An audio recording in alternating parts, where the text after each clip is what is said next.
जैसे कि बिल्कुल बाहर हूँ, जो सबसे ज़्यादा हाईली सेंसिटिव एरिया है। आप देख सकते हैं कि मेरे पीछे आपका अमेरिकन एम्बेसी नज़र आ जाएगी और सायरन बजने की शुरुआत हो गई है। लोग ममाद की तरफ यानी बॉम्ब शेल्टर की तरफ भागते हुए नज़र आ रहे हैं और इस वक्त अमेरिकन एम्बेसी और इंडियन एम्बेसी के बीच की वही जगह है जहाँ इससे पहले भी धमाके हुए हैं और पूरी सड़क पर केवल मैं ही आपको नज़र आऊँगा। सड़क पर किस तरीके की स्थिति है और हमारे अलावा कोई भी आपको नज़र नहीं आएगा। और यहाँ से संभव हुआ तो मैं आपको बीच भी दिखाने की कोशिश करूँगा, जो आमतौर पर रौनक से भरपूर रहता है, लेकिन अब यहाँ भी भूमध्य सागर के किनारे केवल और केवल सन्नाटा ही आपको नज़र आएगा। तो दोबारा से शनिवार यानी यहूदियों के लिहाज से बात किया जाए तो ये शाबाद का त्यौहार, ऊपर से पास ओवर चल रहा है और उसी दरमियान लगातार धमाकों की आवाज़ से दहल रहा है तेल अवीव का आकाश। ना सिर्फ तेल अवीव बल्कि अश्कलोन, एस्ट्रोड, इसके अलावा होलोन और आसपास के जितने भी शहर हैं मध्य इजराइल के, वहाँ पर इस तरह की स्थिति नज़र आ रही है। मुख्यमंत्री योगी आदित्यनाथ वाराणसी दौरे के दूसरे दिन आज सुबह उन्होंने जहां पर सबसे पहले काल भैरव मंदिर पहुंचे और उसके बाद काशी विश्वनाथ मंदिर का दर्शन किया। इसके बाद स्कूल चलो अभियान की शुरुआत करने और वाराणसी के शिवपुर स्थित कंपोजिट स्कूल पहुंचे, जहां पर उन्होंने स्कूल चलो अभियान की शुरुआत की। दरअसल इस अभियान के जरिए किस तरीके से अधिक बच्चों को स्कूल से जोड़ा जाए और सभी बच्चे शिक्षित हो और रोज स्कूल जाए, इसकी शुरुआत की गई। इस दौरान शिवपुर कंपोजिट विद्यालय में मुख्यमंत्री ने बच्चों के साथ भी बातचीत की और स्कूल चलो अभियान की औपचारिक शुरुआत भी की। मुख्यमंत्री के इस दौरे को देखा जाए तो जहां पर कल वो सम्राट विक्रमादित्य के महानाट्य के मंचन को देखने के लिए पहुंचे थे और उस दौरान उन्होंने आज के समय में जो फिल्में बनाई जा रही हैं उसकी तारीफ भी की थी और ये भी कहा था कि पहले फिल्म जो है वो इस तरीके से बनाई जाती थी जैसे कि विलेन को ही हीरो बनाया जाता था। ये सब बातें कही थी। वहीं आज दूसरे दिन उन्होंने काशी विश्वनाथ मंदिर और काल भैरव मंदिर का दर्शन किया और स्कूल चलो अभियान की शुरुआत की। वीडियो जर्नलिस्ट शिवम मिश्रा के साथ सुशांत मुखर्जी, न्यूज स्टेट, वाराणसी। लखनऊ के इटौजा टोल प्लाजा से पिछले महीने 1600 ओवरलोड वाहन गुजरे, जिनका चालान कर दिया गया। इन चालान में 900 ऐसे वाहन हैं जिनकी जानकारी परिवहन विभाग के पास है ही नहीं और यहीं से इस बात के संकेत मिले कि दरअसल ये गाड़ियां फर्जी नंबरों पर चल रही थी। दरअसल टोल प्लाजा पर जो ओवरलोड वाहन होते हैं उनके चालान की व्यवस्था होती है। सरकार इससे रेवेन्यू इकट्ठा करती है और ऐसे वाहन जो ओवरलोड होकर चल रहे हैं उनके खिलाफ अभियान भी चलता है और सख्ती भी होती है। लेकिन ट्रक मालिकों ने इसमें पूरा खेल किया और जो गाड़ी का नंबर था वो बदल दिया और इसके साथ ही जो फास्ट ट्रैक था उसमें भी बदलाव किया गया। मकसद ये था कि जो ट्रक है उनका ओरिजिनल नंबर परिवहन विभाग के पास न पहुंचे और जो चालान हुआ है वो उनकी गाड़ियों पर जो वेबसाइट है उसमें शो न हो। अब इस मामले में टोल प्लाजा के साथ ही परिवहन विभाग के भी कुछ लोग सवालों के घेरे में हैं। फिलहाल राजस्व का बड़ा नुकसान हुआ है। लखनऊ से उर्दू सूफी खान के साथ नील शर्मा, न्यूज प्रदेश। कानपुर में अवैध रूप से किडनी प्रत्यारोपण किए जाने के गैंग का पर्दाफाश एक कर्मचारी की चुगली से हुआ था। दरअसल आहूजा हॉस्पिटल में काम करने वाला एक कर्मचारी नाराज चल रहा था और उसने इसी नाराजगी के चलते मामले की जानकारी पुलिस को दे दी, जिसके बाद पुलिस ने 30 मार्च को छापेमारी करते हुए वहां से मालिक प्रीति आहूजा, उनके पति सहित 6 लोगों को गिरफ्तार किया। इस मामले में बाद में 2 अन्य लोगों की गिरफ्तारी भी हुई है। वहीं इस पूरे रैकेट का कलेक्शन उत्तर प्रदेश के कई जिलों से है। पुलिस की टीमें मेरठ, गाजियाबाद सहित कई जिलों में छापेमारी कर रही हैं। वहीं जिस कर्मचारी ने पुलिस को सूचना दी थी, पुलिस उसको गवाह बना रही है और पुलिस ने उसे सुरक्षा के घेरे में ले रखा है। उसकी गवाही अदालत में बेहद अहम साबित हो सकती है। और किडनी कांड के आरोपियों को सजा दिलाने में मददगार साबित होगी। ऐसे में कहा जा रहा है कि कर्मचारी की अगर नाराजगी न होती तो फिर ये किडनी गिरोह लगातार काम करता रहता, लेकिन कर्मचारी की एक सूचना ने इस गिरोह का पर्दाफाश कर दिया। अब कर्मचारी को पुलिस पूरी सुरक्षा प्रदान कर रही है। Video Tiwari, news state Kanpur. Bareilly में चोरी का साक्ष्य छुपाने के लिए एक चोर ने ऐसी करतूत करके दिखा दी कि जिससे हर कोई सकते में आ गया। चोर ने चांदी का ब्रेसलेट चुराया था और जब पुलिस ने उसे गिरफ्तार किया तो उसने पुलिस के सामने ही वो ब्रेसलेट निगल लिया, जिसके बाद पुलिस को साक्ष्य जुटाने में काफ़ी घंटों का मशक्क़त करनी पड़ी, क्योंकि पुलिस को वो ब्रेसलेट निकालने के लिए उसको काफ़ी दिन अपने पास रखना पड़ा। और जब उसने शौच की तो उस शौच में ब्रेसलेट बाहर आया, तब पुलिस ने साक्ष्य जुटाए और उसको सलाखों के पीछे भेजा। आपको बताना चाहूँगा कि 30 मार्च की रात को थाना बारादरी क्षेत्र के सम्राट अशोक नगर में अशोक कुमार जो घर से बाहर गए हुए थे, उनके घर में घुस के इस युवक ने चोरी करी और चोरी करने के साथ साथ इसने 2 मोबाइल और कीमती सामान वहाँ से चुरा लिया।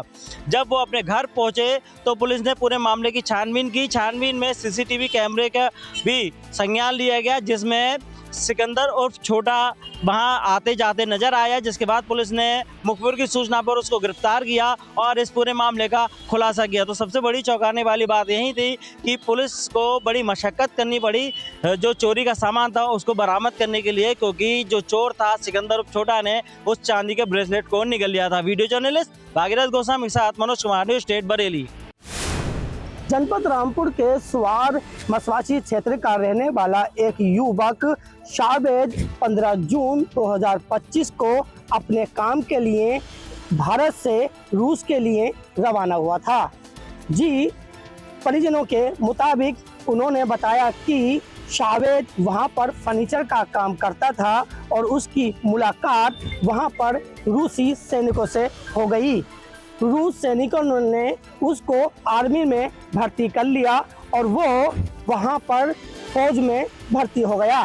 उसने अपनी एक तस्वीर पर्दे में भी भेजी थी, जिससे ये पता लगा कि वो रूसी सेना में भर्ती हो चुका है। परिजनों की आखिरी बात उनकी 7 महीने पहले हुई थी और उसने बताया था कि वे बहुत परेशान हैं, वो बहुत यहाँ पर उनको प्रताड़ित भी करते हैं।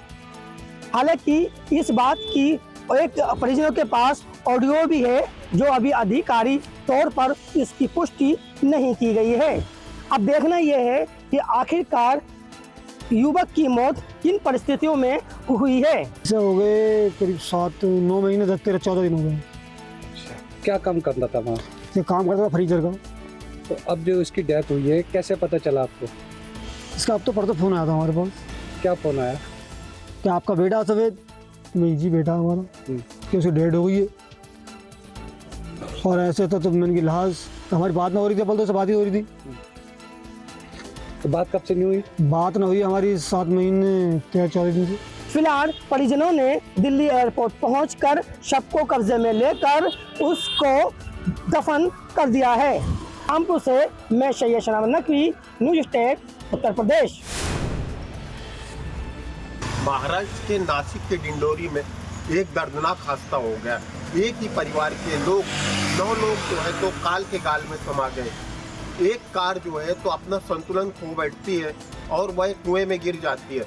कुएं में गिरने के बाद एक ही परिवार दरगुड़े परिवार के 9 लोगों की मौत हो गई ऑन द स्पॉट। अगर हम इस जगह पे हम उसी जगह पे खड़े हैं, घटना स्थल पर खड़े हैं, आप देख सकते हैं मेरे पीछे ये तस्वीरें दिखाई जा रही हैं। मतलब दरगुड़े परिवार कल रात 9 बजे जो है तो डिंडोरी के पास ही एक सांस्कृतिक स्कूल के सांस्कृतिक कार्यक्रम में गया हुआ था, लेकिन सांस्कृतिक कार्यक्रम से लौटते हुए उन्हें नहीं मालूम था कि ये शायद हमारा अंतिम सांस्कृतिक कार्यक्रम होगा और हमारी अंतिम रात होगी। और उनकी कार का अचानक संतुलन बिगड़ जाता है और कार जो है तो संतुलन बिगड़ने के कारण इस कुएं में गिर जाती है। और कुएं में गिरने के बाद 9 लोगों यानी दरगुड़े परिवार का पूरा परिवार इस कुएं में समा जाता है और मौत के घाट उतर जाता है। जैसे इस घटना की जानकारी ग्रामीणों और प्रशासन को मिलती है, प्रशासन अपने दमखम के साथ राहत और बचाव कार्य करते हुए उन्हें निकालने की कोशिश करता है, लेकिन निकालने में बहुत देर हो जाती है। जिसके इस घटना के बाद पूरे महाराष्ट्र में और आसपास के गांवों में शोक की लहर दौड़ चुकी है या दौड़ी हुई है।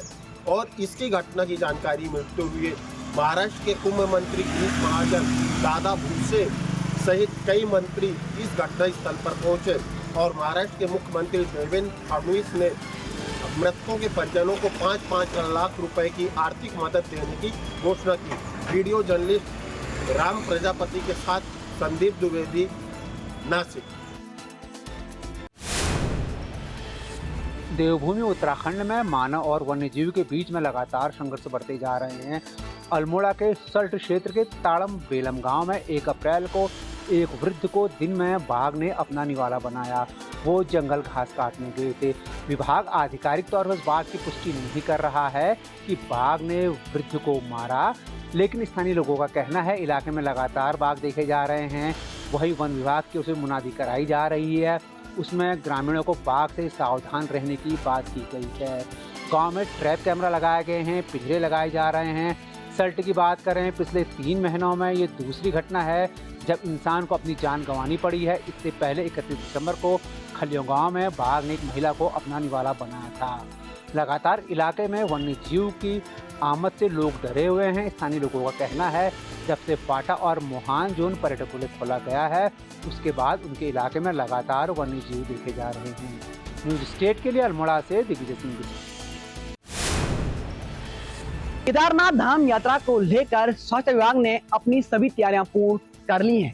गौरीकुंड से केदारनाथ धाम तक विभिन्न स्थानों पर मेडिकल राहत केंद्र स्थापित किए गए हैं। इसके अलावा गौरीकुंड और केदारनाथ धाम में स्वास्थ्य केंद्र भी स्थापित किया गया है।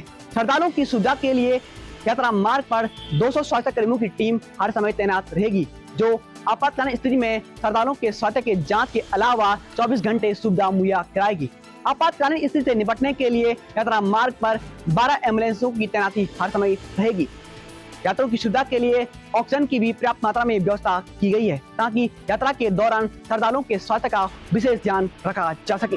प्रवीण दावत, न्यूज स्टेट, रुद्रप्रयाग। केदारनाथ धाम यात्रा की तैयारियों पर मौसम का ग्रहण लगता हुआ नजर आ रहा है। धाम में लगातार हो रही बर्फबारी ने यात्रा की तैयारियों की रफ्तार पर ब्रेक लगा दिया है। धाम में इन दिनों यात्रा की तैयारियां जोरों शोरों पर है। धाम सहित पूरे पैदल मार्ग पर बर्फ हटाने का कार्य भी जारी है। ऐसे में लगातार हो रही बर्फबारी ने बर्फ हटाने कार्य में जुड़े मजदूरों की मुश्किलें बढ़ा दी है। मजदूरों ने जहां बर्फ हटाकर रास्ता तैयार किया था, वहां एक बार फिर से ताजा बर्फ जम गई है, जिससे मजदूरों को अतिरिक्त मेहनत करने की आवश्यकता है।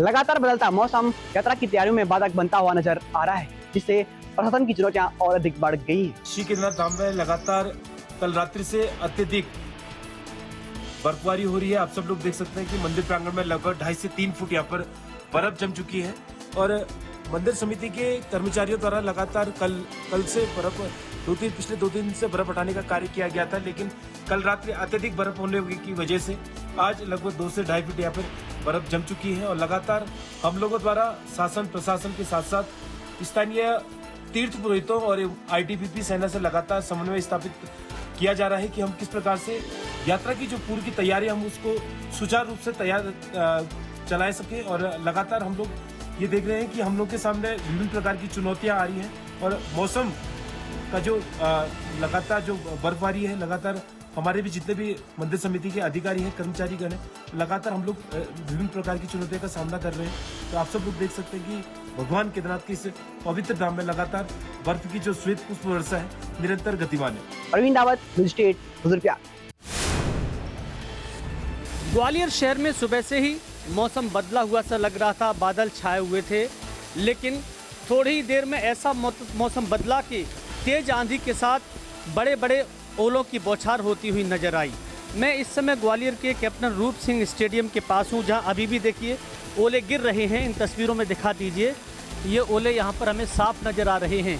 एक तस्वीर में ओलों की वहाँ तक भी दिखाने की कोशिश करता हूँ, जिससे आपको लगेगा कि वाकई में बड़े बड़े ओले हैं। हालांकि तेज़ बारिश हो रही है, तेज़ बारिश के साथ ही जो ओलों की तस्वीर है वो हमें शहर के इस इलाके में दिखाई दे रही है। ये देखिए, ये यहाँ पर ओले हैं। तो ये तस्वीरें हैं ग्वालियर के, जब ओलों की बौछार लोगों ने देखी और लोग जिस समय सड़कों पर चल रहे थे उसी समय गाड़ियों पर जो आवाज़ आई ओले गिरने की, उससे लोग दहशत में आ गए, कहीं ऐसा ना हो कुछ नुकसान हो जाए। आप कहाँ से आ रहे थे जिस समय ओले गिरे? कितने बड़े बड़े ओले गिरे? बहुत बड़े बड़े ओले गिरे। मैं सिटी सेंटर से ही आ रहा था। लगा कि कांच पे ओले गिर रहे हैं, फूट ना जाए। हाँ, फूट नहीं, यहाँ कांच पर लगे थे। मैंने इसके नीचे लगाई गाड़ी, चलाई गाड़ी। सब लोगों को यही डर था। कुछ लोग जो यहाँ पर हैं, देखिए अपनी अपनी बाइक उन्होंने यहाँ पर रख ली है। आप कहाँ से आ रहे थे जिस समय ओले गिर रहे थे? मैं ये B2 पर था, काफ़ी बड़े ओले गिरे थे यहाँ पे, बहुत ज़्यादा नुकसान है। कहीं चोट तो नहीं लगी आपको? नहीं, मैं तो जैसे ही निकला तो ओले पड़ने लगे, मैं बेसमेंट में चला गया था, अभी तो फिर बच गया। आप कहाँ से आ रहे थे? मैं फुलबाग से घर जा रहा था। फुलबाग पे भी इसी तरह के ओले गिरे? नहीं, यहीं एग्जैक्ट हुए, मैं यहीं रुक गया था, हल्के कहीं नहीं गया। यहीं पर आके गिरे हैं। आप भी ओले की वजह से रुकना पड़ा? तो कहीं चोट तो नहीं लगी? नहीं तो चोट वगैरह नहीं लगी, बट कोचिंग छूट गई मेरी। कोचिंग छूट गई। देखिए, कोचिंग छूट गई कोई बात नहीं, लेकिन चोट बच गई, अच्छी बात यह है। अभी भी लोग जो जहाँ था वो वहीं पर रुक गए हैं। आप कहाँ से आ रहे थे? मैं सर कॉलेज से आ रहा था। हाँ, तो वहाँ भी ओले देखे आपने? सर वहाँ पर नहीं, ये मैं हीरो होंडा एजेंसी के पास आया, तब से ओले पड़ने शुरू हुए। सिटी सेंटर इलाके में ही ज़्यादातर ओले देखे गए हैं और मैं देख रहा हूँ तस्वीरों में अभी भी दीवार के किनारे किनारे हमें ओलों के ढेर नज़र आ रहे हैं, लेकिन अभी नुकसान का आकलन नहीं किया जा सकता। धीरे धीरे जैसे ही बारिश बंद होगी, ओलों की सूचनाएं आएंगी, उसके बाद जिला प्रशासन सर्वे कराएगा, तब पता चलेगा कि ये ओले केवल शहर के हैं या ग्रामीण इलाकों में भी गिरे हैं। Vinod Sharma, news state, Gwalior. जम्मू कश्मीर में लगातार बर्फबारी जो है वो यहाँ पे हो रही है। अप्रैल का महीना चल रहा है, लेकिन अप्रैल के महीने में पहाड़ी इलाकों में काफ़ी ज़्यादा बर्फबारी हुई है। खास करके अगर हम गुरेज सेक्टर की बात करेंगे या गुलमर्ग की बात करेंगे या मगर रोड की बात करेंगे, 3 से 4 इंच बर्फ जो है वो यहाँ पे रिकॉर्ड की गई है। इसी तरीके से अगर हम देखा जाएगा कि मैदानी इलाकों में कल से ही बारिश जो है वो यहाँ पे हो रही है, लेकिन अलग अलग जगहों पे जो है लैंडस्लाइडिंग हुई है। अगर हम जम्मू श्रीनगर नेशनल हाईवे की बात करेंगे तो जम्मू श्रीनगर नेशनल हाईवे पे रामसुख का इलाका जो है वहाँ पे 4 से 5 घंटे ट्रैफिक को रोका गया है, क्योंकि वहाँ पे भी जो है काफी ज्यादा लैंडस्लाइडिंग हुई है। लेकिन मौसम विभाग का यही कहना है कि 7 अप्रैल तक ऐसे ही मौसम रहेगा और ट्रैफिक एडवाइजरी भी बाज़ाब्ता तौर पर जारी की गई है। खास करके अगर हम मगर रोड की बात करेंगे या गुरेज की बात करेंगे तो वो रोड जो है पूरी तरीके से बंद किया गया है, क्योंकि वहाँ पे भी काफी ज्यादा बर्फबारी जो है वो यहाँ पे हुई है।